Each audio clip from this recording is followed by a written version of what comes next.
Sejam bem-vindos ao canal Hoje na História. No vídeo de hoje iremos falar sobre o dia 24 de fevereiro de 1891, Constituição Brasileira de 1891. A Constituição da República dos Estados Unidos do Brasil de 1891 foi a segunda Constituição do Brasil e primeira no sistema republicano de governo, marcando a transição da monarquia para a república. Elaboração. A elaboração da Constituição Brasileira de 1891 iniciou-se em 1889. Após um ano de negociações, a sua promulgação ocorreu em 24 de fevereiro de 1891. Esta Constituição vigorou durante toda a República Velha e sofreu apenas uma alteração em 1926. No início de 1889 iniciaram-se as discussões para a elaboração da nova Constituição, que seria a primeira Constituição republicana e que vigoraria durante toda a Primeira República. Após um ano de negociações com os poderes que realmente comandavam o Brasil,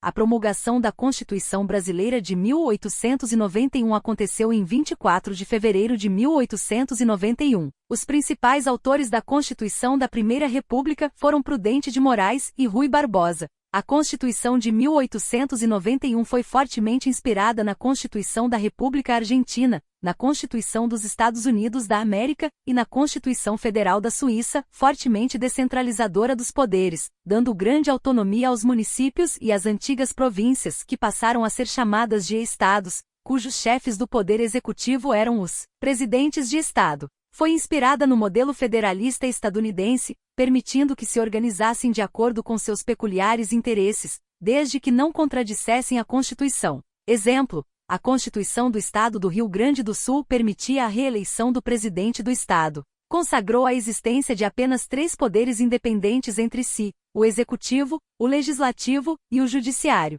O antigo poder moderador, símbolo da monarquia, foi abolido. Os membros dos poderes legislativo e executivo seriam eleitos pelo voto popular direto, caracterizando-os como representantes dos cidadãos na vida política nacional. O regime de governo escolhido foi o presidencialismo. O mandato do presidente da República, eleito pelo voto direto, seria de 4 anos, sem direito à reeleição para o mandato imediatamente seguinte, sem contudo haver impedimentos para um mandato posterior. Tanto é que Rodrigues Alves foi o primeiro presidente reeleito do Brasil, apesar de não ter assumido por morrer às vésperas da posse por gripe espanhola. O mesmo valia para o vice-presidente. É interessante notar que, à época, o vice-presidente era eleito independentemente do candidato à presidência da República, o que em princípio permitia a escolha do da oposição, o que dificultava o governo. Também, no caso de morte ou renúncia do presidente, seu vice assumia apenas até serem realizadas novas votações, não tendo que ficar até ser completado o respectivo quadriênio,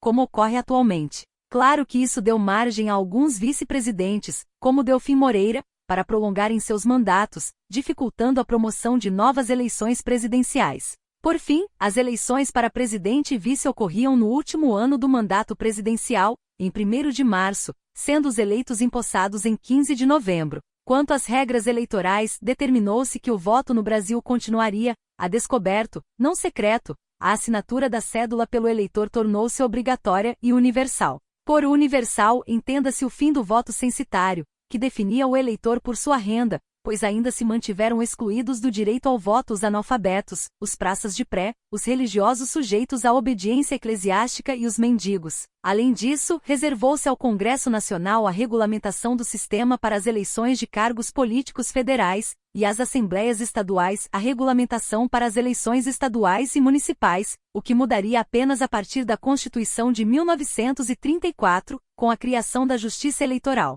Ficou mantido o voto distrital, com a eleição de 3 deputados para cada distrito eleitoral do país. Definiu-se também a separação entre a Igreja e o Estado. As eleições não ocorreriam mais dentro das igrejas, o governo não interferiria mais na escolha de cargos do alto clero, como bispos, diáconos e cardeais, e extinguiu-se a definição de paróquia como unidade administrativa e que antigamente poderia equivaler tanto a um município como também a um distrito, vila, comarca ou mesmo a um bairro, freguesia. Além disso, o país não mais assumiu uma religião oficial, que à altura era católica, e o monopólio de registros civis passou ao Estado, sendo criados os cartórios para os registros de nascimento, casamento e morte, bem como cemitérios públicos, onde qualquer pessoa poderia ser sepultada, independentemente de seu credo. O Estado também assumiu, de forma definitiva, as rédeas da educação, instituindo várias escolas públicas de ensino fundamental e intermediário. Essa separação viria a irritar a Igreja, aliada de última hora dos republicanos, e que só se reconciliaria com o governo durante o Estado Novo,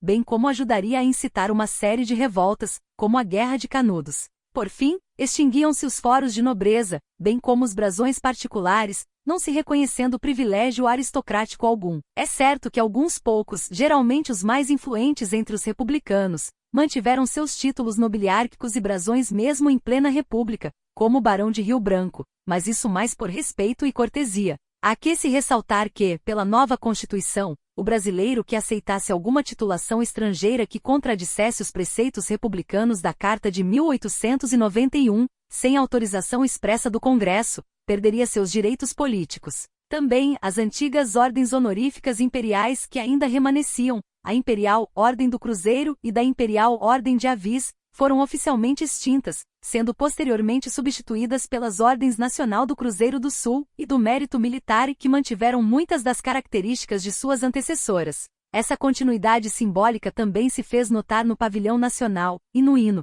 cuja música já era considerada, de forma não oficial, o hino nacional desde o Segundo Reinado. Visando fundamentar juridicamente o novo regime, a primeira Constituição republicana do país foi redigida à semelhança dos princípios fundamentais da Carta estadunidense, embora os princípios liberais democráticos oriundos daquela carta tivessem sido em grande parte suprimidos. Isto ocorreu porque as pressões das oligarquias latifundiárias, por meio de seus representantes, exerceram grande influência na redação do texto desta Constituição, daí surgindo o federalismo, objetivo dos cafeicultores paulistas para aumentar a descentralização do poder e fortalecer oligarquias regionais, esvaziando o poder central, especialmente o militar. A influência paulista, à época detentora de 5/6 do PIB nacional, é determinante, tendo ali surgido o primeiro partido republicano, formado pela Convenção de Itu. Posteriormente aliar-se-iam aos republicanos fluminenses e mineiros, e aos militares. Principais pontos. Os principais pontos da Constituição foram: